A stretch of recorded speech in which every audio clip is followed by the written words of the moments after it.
नमस्कार.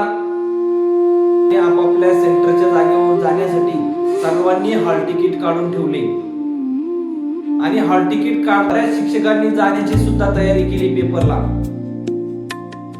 आणि paper टीएटीचा paper फुटला. शासनाने परीक्षा परिषदेवर कारवाई केलीच पाहिजे. पेपर कोणी फोडला याची निपक्षपातीपणाने चौकशी करा आणि शिक्षण मंत्र्याला सुद्धा सांगणं आहे आमचं सर्व शिक्षकांचं की तुम्ही राजीनामा दिलाच पाहिजे आणि तुमचा राजीनामा घेतल्याशिवाय हे शिक्षक विद्यार्थी शांत बसणार नाही. असे जर पेपर प्रत्येक वेळेस कोणता पेपर फोडतात, शिक्षण मंत्र्यांनी प्रथमतः राजीनामा दिलाच पाहिजे. कारण जर असे पेपर फुटतात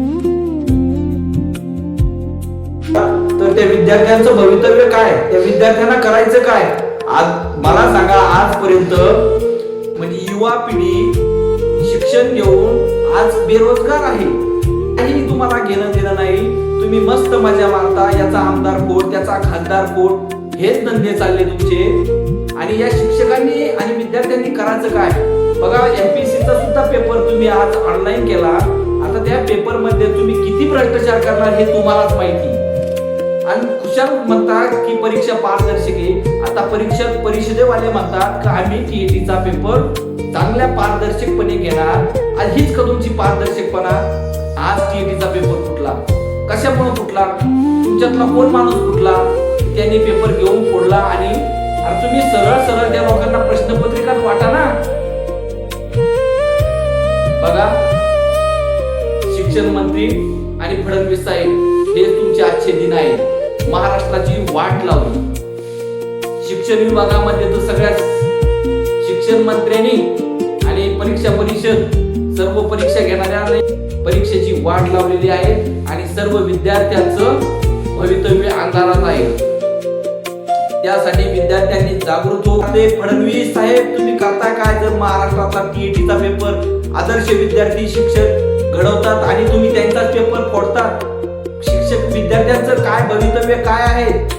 अंधारमय करण्यासाठी तुम्ही आज जिल्हा परिषद शाळा बंद करायच्या इकडे सुद्धा आलेला आहे. बघा, मी वाचून दाखवतो. महाराष्ट्र राज्य परीक्षा परिषद मार्फत दिनांक 28 जून 2026 रोजी संपूर्ण महाराष्ट्र राज्यात एकूण 1028 केंद्रावर शिक्षक पात्रता परीक्षा टीईटी 2026 रोजी घेण्याचे प्रस्तावित होते.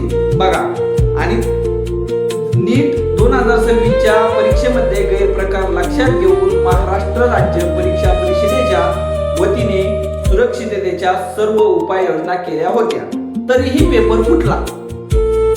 आता त्यानंतर 27 जून 2026 रोजी पहाटेच्या सुमारास गोपनीय माहितीच्या आधारे भिवंडी येथे काही इसमाकडे प्रश्नपत्रिकेबद्दल माहिती असल्याचे समजल्याने भिवंडी पोलीस अधिकाऱ्यांना बोलावून तातडीने पडताळणी केली असता सदर इसमाकडे शिक्षक पात्रता परीक्षा टीईटी जून 2026 परीक्षेच्या प्रश्नपत्रिकेतील काही प्रश्न समान असल्याचे आढळून आल्याने भिवंडी पोलीस ठाण्यात गुन्हा नोंदविण्यात आला आहे.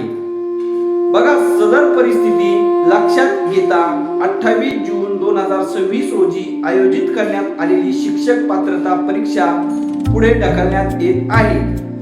कोणत्याही परिस्थितीत परीक्षा पूर्ण पारदर्शकपणेच व्हावी हा परीक्षा परिषदेचा आग्रह असल्याने, बघा, परीक्षा परिषदेचा आग्रह काय आहे? पारदर्शकपणे परीक्षा घेणे. मग पेपर फुटतो का? यासाठी सर्व विद्यार्थ्यांनी परीक्षा परिषदेला जाब विचारला पाहिजे. शिक्षण मंत्र्याला जाब विचारला पाहिजे. मुख्यमंत्र्याला जाब विचारला पाहिजे. बरोबर?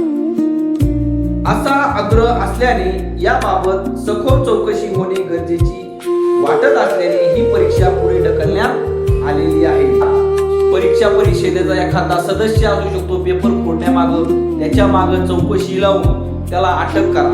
बघा, याची पुढची जी तारीख येईल ती आपल्या वेबसाईटवर आपल्याला कळवण्यात येईल. धन्यवाद.